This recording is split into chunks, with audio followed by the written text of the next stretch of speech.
j'espère que vous allez bien. Aujourd'hui on se retrouve dans une nouvelle vidéo, une petite vidéo pour parler de mes notes du bac.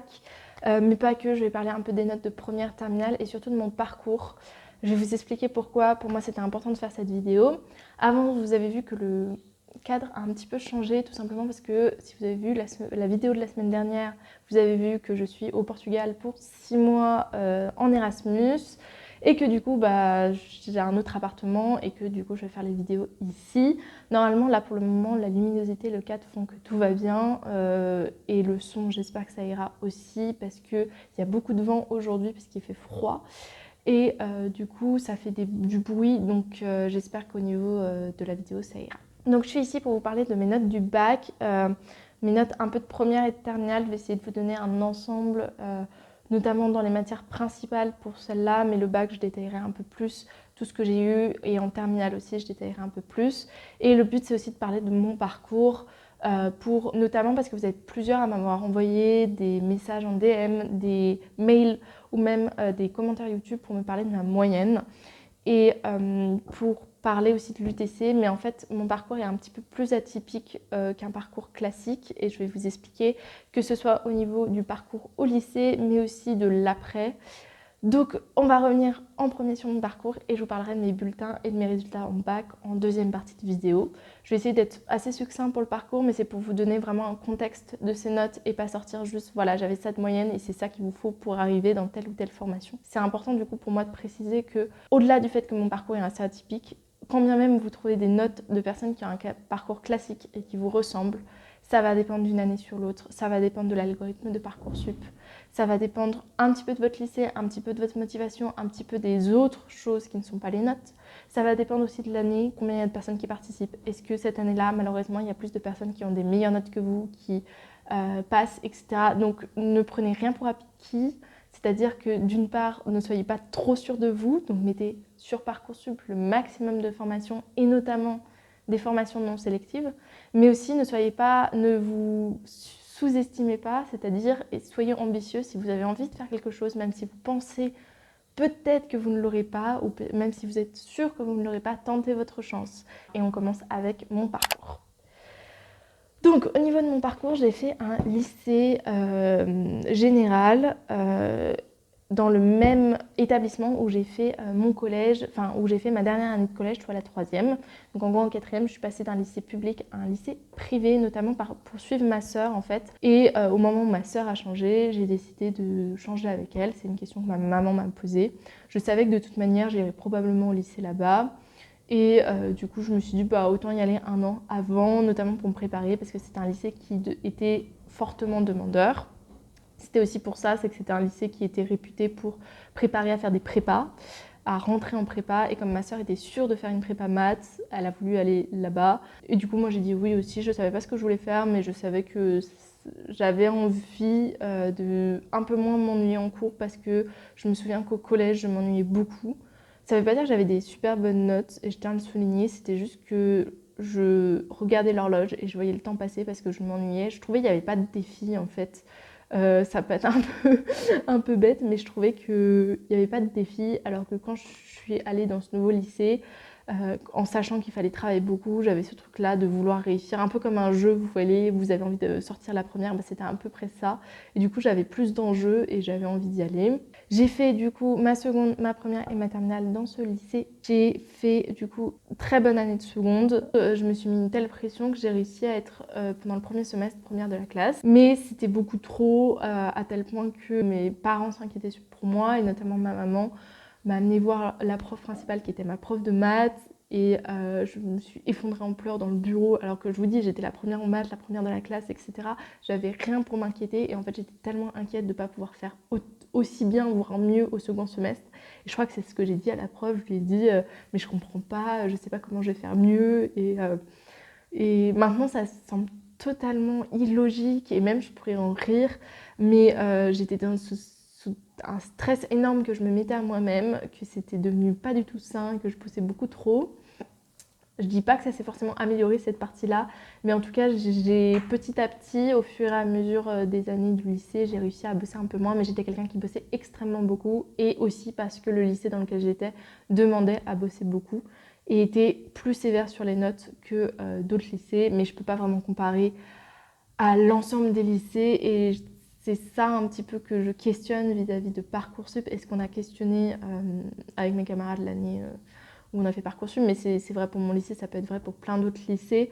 Je pense que c'est très inégalitaire en fonction des profs que tu vas voir, en fonction du lycée dans lequel tu seras, en fonction de ta capacité de travail. J'ai parlé avec une autre fille qui avait une moyenne beaucoup plus élevée que moi au lycée et qui finalement ne travaillait absolument pas. Donc ensuite, après cette seconde plutôt bien réussie, je suis rentrée en première où j'ai eu un niveau un petit peu moins élevé, notamment parce que je suis rentrée dans la filière S, avec toujours cette idée que techniquement les meilleurs vont dans la filière S, sans vraiment avoir cette question de choix, même si c'est toujours un choix. Et j'avais un bon niveau, mais du coup, j'avais une moyenne qui était un peu moins élevée que ce qu'on pourrait croire que j'ai, notamment quand plein de personnes me demandent si j'avais 16-17 de moyenne au lycée. Et bah non, en fait, j'avais plus 14 en première, notamment dû au fait que le niveau était élevé, mais aussi j'étais pas dans les premières. Et ensuite en terminale, pour le coup, j'ai augmenté un peu ma moyenne, mais surtout beaucoup de rangs, notamment parce qu'on a été séparés en 2 classes, comme en première, mais en première ils avaient plus réuni les têtes de classe, et là un peu moins, et j'étais dans la classe où il y avait moins de têtes de classe, donc c'était plus simple. Donc voilà un peu pour mon parcours. Au-delà de ça, j'ai passé mon bac, enfin passer est un grand mot, mais voilà, je suis la promo 2020, donc la dernière à faire les séries SL, ES, et celle qui n'a pas techniquement passé le bac. Et je peux le dire aujourd'hui, si c'est vraiment la façon d'avoir son bac, c'était offert. Dans le sens où, certes, ça n'a pas donné la possibilité aux personnes qui n'avaient pas forcément le niveau toute l'année de essayer pour avoir son bac. Mais également, je l'ai vu moi, et il faut le dire, on nous a donné globalement des bonnes notes dans le lycée où j'étais. Je dis pas qu'on les méritait pas, je pense que je méritais les notes que j'ai eues. C'est juste que c'était à partir du moment où on nous a dit qu'on n'allait pas passer notre bac, on avait pratiquement plus cours, plus personne ne travaillait. Les profs étaient aux abonnés absents, mais je leur en veux pas parce que je pense que personne n'aurait travaillé. Et surtout, pour le bulletin, on avait dû vraiment passer 2 notes avant d'être confinés. Ces 2 notes se sont retrouvées sur les bulletins. Pour les autres notes, on n'a rien passé. Du coup, vraiment, c'était les professeurs qui mettaient la note selon ce qu'ils pensaient de toi ou de ton niveau. Certains ont été plus justes que d'autres. Moi, ça a été que positif parce que je pense que les profs avaient une plutôt bonne vision de moi, mais j'imagine l'inverse aussi. Donc voilà, je vais vous montrer mes notes au bac, mais ça n'est pas forcément représentatif de ce que j'aurais pu avoir si j'avais passé l'écrit. Pour ce qui est juste de mes notes du coup au bac de première, j'ai eu en français à l'écrit j'ai eu 15 et à l'oral j'ai eu 17. Au niveau des notes de première, pour vous donner une petite idée, donc au premier trimestre, ma moyenne générale était de 14,20. La moyenne de classe était de 13,1 et mon rang était 7e, j'étais 7e. En maths, j'avais 13,5 de moyenne avec une moyenne de classe de 12,2 et j'étais 9e de la classe sur 30. En français, j'avais du coup 13,1 de moyenne pour une moyenne de classe à 11,8 et j'étais 8e de la classe. Je vais vous donner les 2 autres matières scientifiques. Donc physique-chimie, j'avais 13,1 de moyenne pour une moyenne générale de 12,8 et j'étais 10e. Et en sciences et vie de la Terre, donc SVT, j'avais 13,6 de moyenne pour une moyenne à 12,8 et j'étais 12e de la classe. Et je vais finir avec l'anglais, même si l'anglais n'était pas ma LV1 pour le bac, c'était l'allemand. Mais pour vous donner une idée, parce que l'anglais, c'est souvent quelque chose qui est pris en compte pour les dossiers. Donc j'avais 13,8 de moyenne pour une moyenne générale de 14,9 et j'étais 22e sur 30. J'ai jamais été très bonne en anglais, mais en plus dans le lycée où j'étais, c'était un peu des têtes en anglais. Ils faisaient Cambridge le samedi. Donc le deuxième trimestre de première, on est toujours 30. Ma moyenne générale était de 15, la moyenne de la classe était de 13,7 et j'étais 9e de la classe. Sachant que, vous allez le voir, les notes étaient un peu moins glorieuses, notamment en français, j'avais 9 de moyenne, 7, avec une moyenne de classe de 11,3 et j'étais du coup 22e sur 30, notamment parce qu'à mon bac blanc, j'ai eu 6 et c'était à peu près dans les seules notes qu'on a eues. Cette note m'a vraiment dévastée et traumatisée, mais bon, passons. En mathématiques, j'avais 14,5 de moyenne pour une moyenne de la classe de 12,8 et j'étais 7e. Je vais juste dire l'histoire géographique parce que je suis très fière, visiblement je suis première de la classe, donc j'avais 17 de moyenne, la moyenne de la classe était de 12,7 et du coup j'étais première. Voilà, je le dis juste pour la petite joie personnelle. En physique-chimie, j'avais 14,7 de moyenne avec une moyenne de la classe de 13,8 et j'étais 13e. Et en SVT, j'avais 15,9 de moyenne pour une moyenne de la classe de 13,8, soit le fait que j'étais 2e de la classe. En anglais, j'avais 15,4 de moyenne, la moyenne de la classe était de 15,5 et je me suis améliorée puisque je suis passée 13e de la classe. Ça, c'est à peu près pour vous donner une idée de ma première et le dernier trimestre de première. En moyenne générale, j'avais 15,5, la classe 13,6 et j'étais passée 6e de la classe. Au niveau des notes, en français, j'étais remontée, j'avais 12,5 pour une moyenne de classe de 11,7 et j'étais 8e. En mathématiques, j'avais une moyenne de 16,10 pour une moyenne de classe de 12,3 et j'étais 5e. On va passer l'histoire-géographie, je suis repassée à la 6e place. En physique-chimie, j'avais 14,60 de moyenne pour une classe à 13 et du coup j'étais 7e. En SVT, j'avais 16 pour une moyenne de classe à 14,7 et donc j'étais 9e de la classe. En anglais, 14,40 de moyenne pour une classe à 15,5 et donc j'étais repassée 19e de la classe. Voilà, pour vous donner un petit peu un élément de ma première et du fait que je tournais entre 14-15 de moyenne et non 15-16 de moyenne. Donc c'était plutôt important pour moi de vous montrer ces notes, notamment parce que donc, vous avez été plusieurs à me poser sur les réseaux la question de quelles étaient mes notes en vue de vous vis-à-vis de rentrer à l'UTC.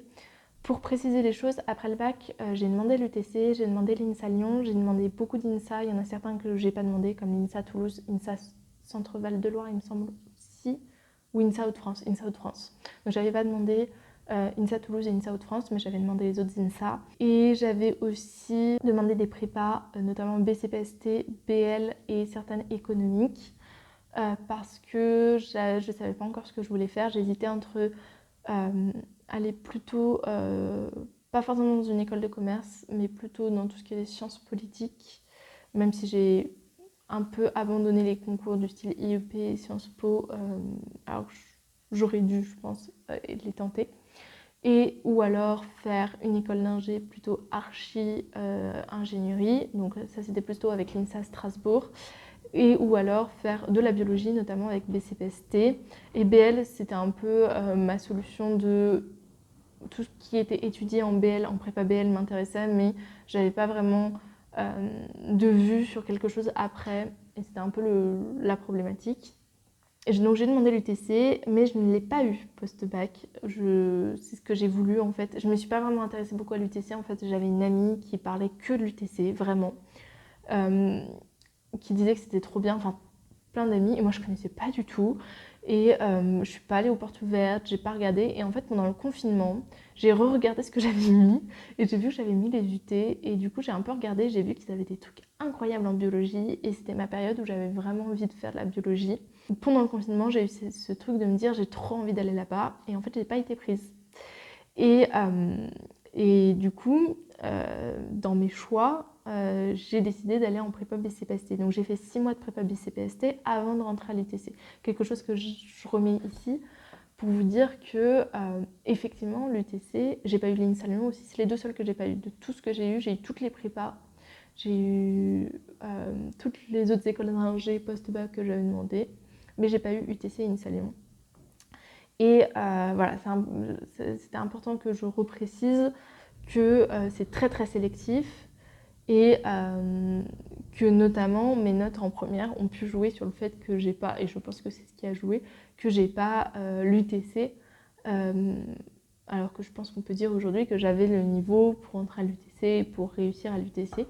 Mais je regrette pas d'avoir fait une prépa BCPST, je vais peut-être un peu revenir là-dessus, mais j'ai parlé un peu de ma prépa BCPST si vous voulez dans d'autres vidéos. Donc si on prend la terminale, je vais juste vous donner mon premier trimestre parce que c'est celui qui a été effectué en totalité, le reste c'est du confinement pratiquement. Donc pour vous donner une idée, ma moyenne générale était de 15,5 pour une moyenne de classe de 13,8 et j'étais 3e de la classe. Donc c'est là où je vous dis qu'en terminale, en fait, j'avais relevé, enfin j'étais dans les meilleurs en termes de rang. Et au niveau des notes, en philosophie, j'avais 10 pour une moyenne de classe à 9,4 et pour un rang à 8. Je comprendrai jamais la philosophie, même maintenant, mais bon, soit. Mathématiques, j'avais 17 de moyenne pour une moyenne de classe de 13,2 et j'étais 4e de la classe. En spécialité mathématiques, j'avais 14,7 pour une moyenne de classe de 14,2 et j'étais visiblement 6e de la classe. En physique-chimie, j'avais 14,9 de moyenne pour une moyenne de classe de 13,9 et j'étais 8e de la classe. En sciences de la vie de la Terre, donc SVT, j'avais 16,8 de moyenne pour une moyenne de la classe de 14,9 et pour être visiblement la première de la classe. Je pense que c'est ce qui a pu aider aussi pour rentrer en BCPST. Donc en anglais, j'avais 14,7 de moyenne pour une moyenne de classe à 14. J'étais visiblement 9e de la classe. Ce qui montre que je bossais beaucoup pour ça. Donc voilà, c'était pour vous donner un peu un aperçu de premier semestre de terminale. Et maintenant, si on voit mes notes au bac, voilà. Donc je me souviens plus exactement, et c'est dommage, des notes qui sont réelles, c'est-à-dire vraiment un truc que tu as passé et tu as reçu la note, de celles qui ont été extrapolées, qui ont été imaginées par le professeur. Toujours sur la base de ce que j'avais fait au préalable, les professeurs nous connaissaient. Voilà, je dis pas qu'ils ont été injustes ou trop justes, je dis juste que c'est pas représentatif de ce que vous pourrez avoir au bac si vous avez une moyenne qui me correspond. Et voilà, on ne sait jamais ce qui arrivera. Mais du coup, j'ai eu, comme je vous disais, donc en première, je vous ai donné les notes de français. En histoire géo, j'avais visiblement 17. En mathématiques, 17. En physique-chimie, 16. En SVT, 18. En allemand, 19. En anglais, 17. En philosophie, 13. J'ai jamais eu autant de ma vie. En sport, 16. En latin, 18. En TPE, j'ai eu 16. Enfin, je me souviens que j'avais été déçue, mais je crois qu'aussi parce qu'il y en avait plein qui en avaient 20 en TPE et que nous, on se retrouvait avec un 16. C'est bien, c'est très bien, 16, hein, je dis pas le contraire, mais je crois qu'on était un peu déçus vis-à-vis de ce qu'on avait fait. En latin, 18 et en spécialité, je suppose, 18. Voilà, c'était pour vous donner un petit peu l'aperçu de mes notes au bac.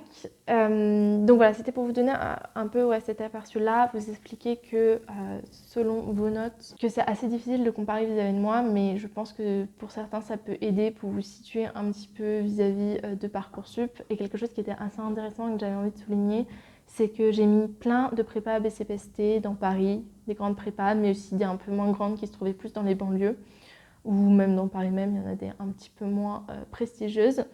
Et la première que j'ai eue, avant toutes les autres prépas en BCPST, c'était Henri IV.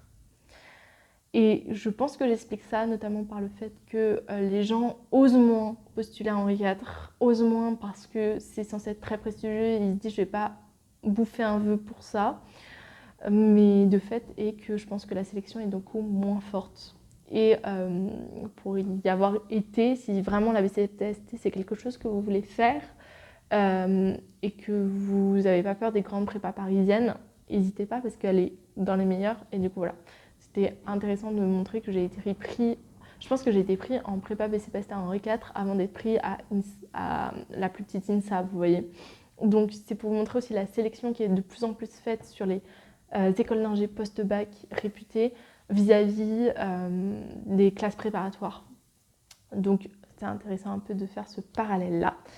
Et sur ce, je pense que j'ai fait le tour de ce que j'avais envie de vous dire aujourd'hui. J'espère que ça pourra vous aider. Quand je vous ai demandé si vous vouliez cette vidéo sur Insta, vous étiez nombreux à me dire oui.